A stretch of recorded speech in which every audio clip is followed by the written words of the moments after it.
Ever mindful of the defence of his realm, Henry had already capitulated on his earlier ban of handguns and crossbows. In 1537 he incorporated the Guild of St. George to encourage the study and practice of all shooting, namely with longbows, crossbows and handguns. This was to become the Honourable Artillery Company. It still exists today, as an adjunct to the Territorial Army, and thus has the distinction of being the oldest regiment in the British Army. Preserved here at its London headquarters is the last roving mark to have been removed from nearby Finsbury Fields.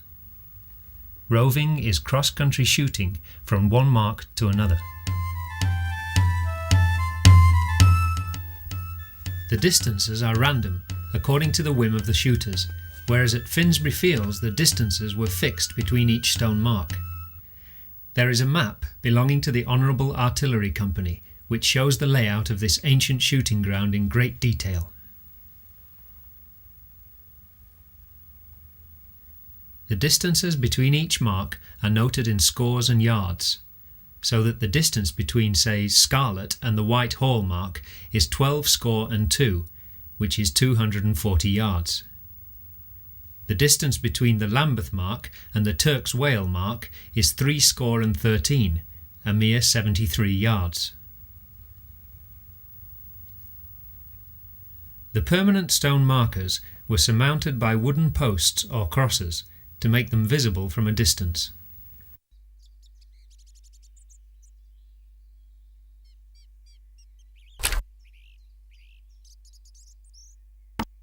Closely allied to roving is clout shooting.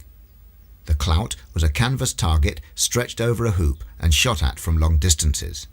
At these longer ranges, it can be difficult for the archer to gauge exactly where his arrow has landed and thus correct his aim.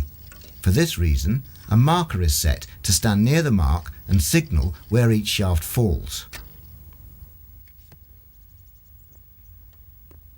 For instance, 1 bow length short.